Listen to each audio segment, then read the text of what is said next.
Hello, divine love, human, divine human. This is Mary Jo.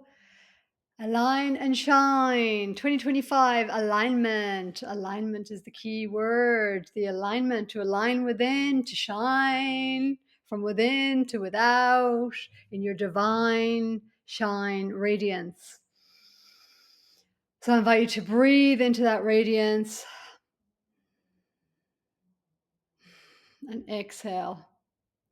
And right now I'm exhaling out a bit of frustration because I have just made a video for my Substack that I was hoping would be transferred onto my YouTube as day 19, trusting the flow. Trusting the flow, joyful presence without proving. Oh my golly. It's one thing to know all this, it's another to live it, to be it. And of course, it's not about being perfect either. That's the whole thing. So exhaling out whatever annoyance might be there for you today about yourself, about the world, about technology. And breathe in whatever goodness is there for you today to receive into this now moment. Oh, a little burpee there. Celebrating the moment of digestion. Yeah, digestion. Digesting not just food, digesting experiences, digesting changing rhythms, and then to trust the flow, even in shifting dynamics and changing rhythms.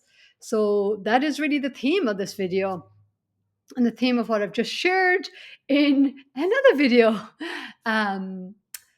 Yeah, I'm just going to do this one short and sweet because I'm wanting to see, I'm exploring, I'm being in the experimentation phase of I've gone live on YouTube on my Divine Love Ambassador YouTube channel for 18 days for 111 with the intention for 111 days to align and shine as be a living example, taking my hand through this 4D bridge, as I'm calling it, as the analogy, as we shift our consciousness from 3D duality into fifth dimensional unity consciousness within, and we harmonize the inner division actually, and realize that as we unify within, we harmonize our frequencies, they come into coherence rather than dissonance, and then we create that experience around us as well. And that's the world that we get to tune into. We're the frequency, the radio station we tune into. And it all begins with breath. So, with that, sweet being, breathe into your beingness, into your body,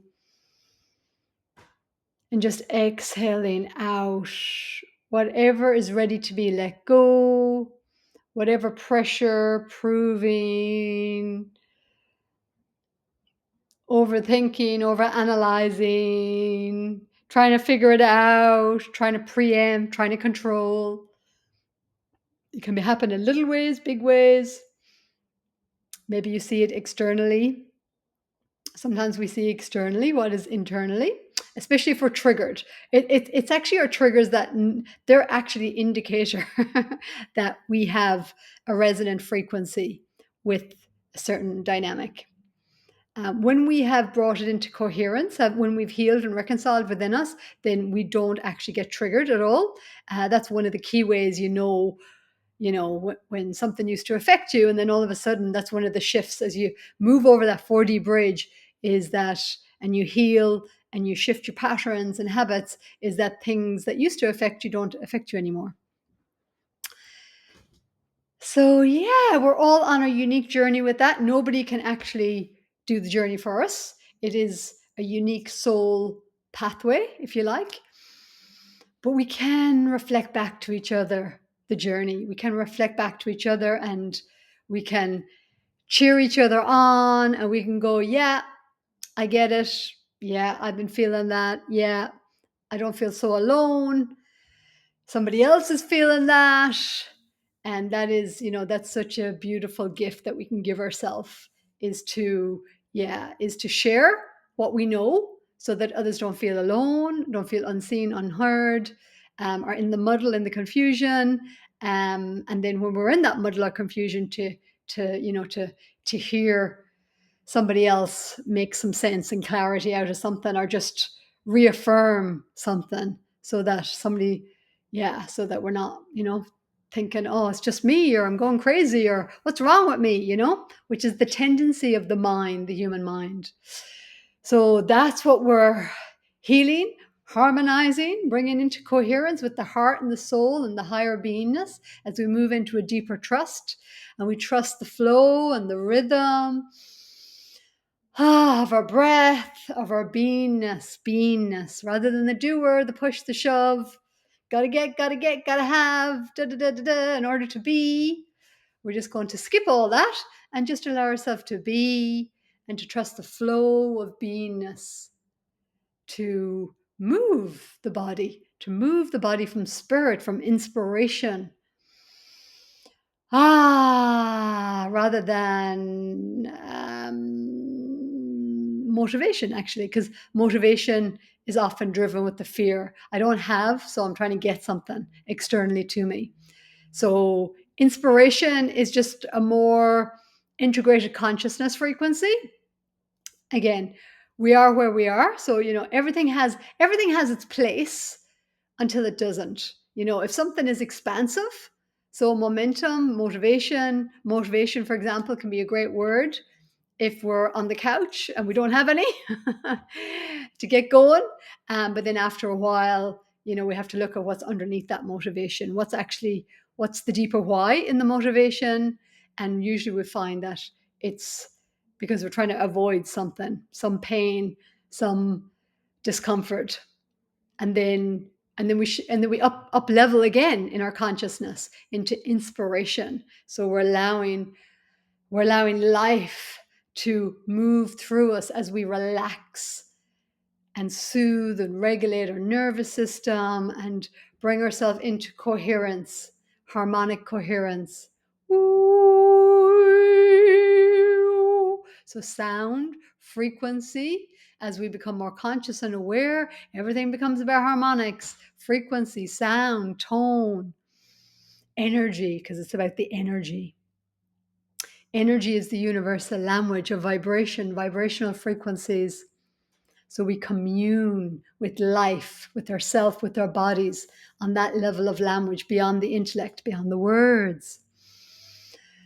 Hence why everything I share, and I highly recommend that you get more interested in how it feels rather than how it looks, because I'm purposely being here in the moment, unedited, unscripted, showing up as my soul is initiating me to be more purified as a creative channel, and to just show up without my own sense of needing to prove myself or prove my worth, or needing the metrics of social media or platforms to prove that I'm good enough or successful or whatever. So these measuring sticks that we have been so conditioned to use. So imagine if we just let all that go. Imagine. Return to innocence, that childlike innocence of playfulness. And that's the joyful presence. Joyful presence is being present in the moment, without conditions, without agenda, without attachment, without needing to prove anything to ourselves, to one another, to our parents, to the neighbors, to society, whatever it is. And that just offers so much relief and relaxation. Surrendering into the flow, trusting the flow, trusting life, trusting ourselves within that flow, to be carried by the flow. Just to be present to the moment, present to the breath, present to listening deeper within, to trusting into the stillness, the subtleties.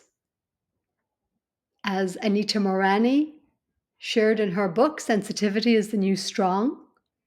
So we attune to the frequencies, to the resonance, underneath the words, behind the face, behind what's presented.